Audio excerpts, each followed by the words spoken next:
So today I'm going to be using the 5x7 set. So there's the 5x7 A2, and then there is also the 6x6, which is the older one. So if you've got this one, these will all work and coordinate with this set. Just like all of the other puppet videos, with the main plate, I always recommend you die cut it twice. A lot of the time people will be using pattern paper with this. So I've got the paper here, which is from the new paper pad. So just this one here, which is the mini me backgrounds. But the paper on its own wouldn't be enough to hold and support the mechanism. It would end up ripping. So I've cut it again with some 300 GSM white card and stuck that together. If you're just using cardstock, one sheet will probably be okay, but again, I'll probably just stick two together just to be on the safe side. So that's nice and strong now. And then you've got your pull here. So I've cut that again twice, stuck it together. It's now nice and strong, and it's going to really work the mechanism. And then I've just cut the arrow there in the white. And then I've made myself a mini me. So this is how I look on most weekends, because I do a lot of DIY and renovating my cottage. For anybody who doesn't follow me, I do have an Instagram called Lovely Rose Cottage. I will link it below if you're interested. But yes, this is kind of how I look, and I thought it'd be a nice way to show off this particular set. So you've got your body parts, and then I've used it with those who fix, make and build. To build these, it's pretty self-explanatory. You can see the main overalls there, but maybe you wanted these to be short. You could easily just snip them off. You got your little tool belt there. There's stencil detail, so I just kept it in the stencil, and I just went over it with like a black. So it's a navy card, and I just went over it with black to bring out the pocket there. And then you've got the t-shirt. I've just inked that up with some grey, and you can see how that's stuck behind. Then the hair and the face and the head, that's all from this set here. You've got a few different hairstyles. You've got the long style there, you've got short, you could add pigtails, you can have them to the front, you could have one pigtail, you've got another short hairstyle there and here. You've got a thin neck and a thicker neck. Two slightly different head shapes. It's more the chin, this is a bit more rounded, whereas this is a bit more kind of chiseled, I'd say. Then you've got your hoodie, you've got the skirt and shorts, and then you've got your legs there if you want to make trousers. You've got the sleeves for the hoodie. So lots of ways to use that one. I've got separate videos as well showing you how to make just these as they are. So I've built everything up there. You can see I've stuck the neck behind, and then I've stuck the head on top of that. If you want a taller neck, then just stick it higher up. You know, just play around with it. They're lots of fun. And then I've got my arms here. So with this puppet, every single video that I'm sharing across the Craft Stash and Made to Surprise channel will have a different way of using the puppet. Some will have all four of their limbs moving, so the legs and arms. Some will have the legs swinging. Some might have just the arms, which is what this one will be. You can have just one arm waving. So just across all of the videos, you should get a nice variety really, and a nice amount of inspiration. So you want to take this one and the limbs. So if you've got all four, then you'll have 2 arms and 2 legs. Then you want your 5mm brads. So the 5mm is measured from the diameter of the head of the brad there. I've had this jar for many, many years. There's a mix there of all different colours. If you are looking to get some brads, buy just plain white ones, because if you've got your alcohol markers, you can colour the head of the brad to match anything that you're using. You don't always see them, so it doesn't matter with a lot of them, but there are occasions if you're doing different kind of styles where you might see the brad, so it's nice to have them matching. I've got this one, for example, with the police officer. They're actually navy blue brads, but I just coloured the tops of them in with black alcohol marker. So I've got my brads here, and you're going to pop it through the outer hole and then into this one here. Top tip, and I share this in all of the videos, when you open up your split pin or your brad, fold it out over your piercing tool or just something just to give it a little bit of dimension, so it's not completely flat against the card. You want it to swing like this. You might find otherwise, if you squeeze it against the card, you get a bit of a scratching, kind of squeaking sound. You want it to move really freely. So again, just repeat that with the other one. Okay, so now I've got 2 swinging hands. Then you just add your legs if you're doing, like I said, all 4. Then you're going to take your piece here, and I'm sliding it through the slot. And I'm going to take my other 2 brads.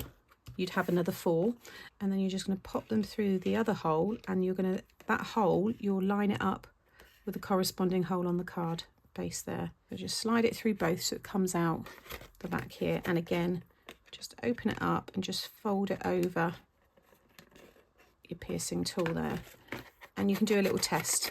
And the great thing about these, if you're not liking it, it's not moving right, you want to change something, you can just take the brads off. You're not damaging anything. It's a pretty forgiving card style.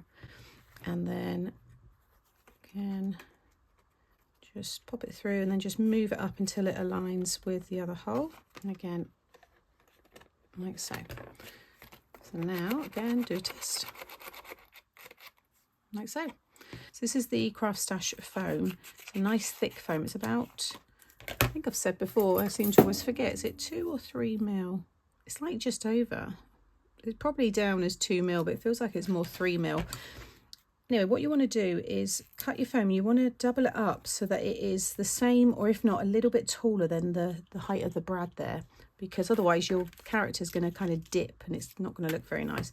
So I always just cut a couple or 3, depending on the kind of depth, you know, thickness of your foam. And when you attach the foam, you want to make sure that the mechanism is pushed down.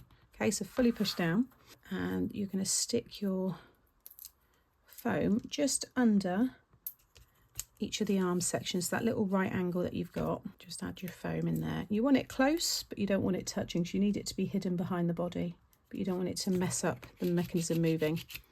Okay, and then take the backing off and then add the others. You might find you want to add some behind the head, but each one is different. There's slightly different heights. Obviously she's going to come down here, so if I put foam behind her head it would stick onto this, which is what I don't want. There are some, so for an example, if I use the 6x6, I can see the top holes there. Can you see she covers the slot? So you could put a very thin amount of foam just above the slot to support her head, but it's going to be fine on this, so I wouldn't worry too much. They do work across all the sizes, but as I've said many times, you're going to get different looks and each puppet is a bit different. What I want to focus on now is lining up her arms with the top here. Now those are actually a bit too thick, so I'll save those for another card, and I'm actually going to just cut this in half. So yeah, if you've used the animal puppets, they're quite big and round, so I've had bigger bits of foam. Something like this, you know, obviously the thinner is going to be better because it fits behind her. So just kind of test your movement there of your arms. You want it to, I think that's about right. That looks good to me. I'm just going to push her down on there. And that is going to be more than enough to hold her in place. Super cute. And then what I've done, because I don't want to see the slot there, so I've got my sentiment here, which says, "The future's looking bright, you're tool-rific." And I'm going to sit it, so I've done the foam either side, so again it doesn't interfere with the mechanism, but it's just another way to disguise it, and everything still works. This is going to go on a top fold 5x7 card. You see you get a nice frame there, but before I stick it down, because I want to make sure I'm happy with the last few bits that I'm going to stick down, because even at this point you could still carefully lift her off the foam and you could undo all of the brads. Now I think I'm going to have, do I want to be waving a sword around? I mean, I can be a little bit clumsy with the tools, but I think definitely got to hold the hammer in this one, I think, and maybe I'll just have that one maybe resting on the floor. Yeah, I think I'm going to add a tiny little bit of glue so I can clip it just underneath the thumb. Again, a little bit of glue. Just do again a little test. I think that works perfectly. Absolutely love that. And then this one, I'm just going to pop maybe that side so you can see it. Just, I've got that little bit of foam spare. Yeah, I think that will work nicely. So then to stick it onto the card, you just want to cover the back with foam. Don't go near this part here, just a couple of bits of foam there. You can put foam over the brads as well. All it does is just stop them moving, but it won't interfere with the mechanism at all. You just don't want it to dip, so make sure you've got, you know, your foam kind of equally over there. You could use double-sided tape if you want. You don't have to use the foam. I just like the dimension, so if you're obviously posting this, it's already got a bit of dimension with the brads anyway, so you may not want to put so much on. And there is the finished card. A really fun, kinetic little mini-me. Simply change the head, the hairstyle, and you've got a completely different person or character.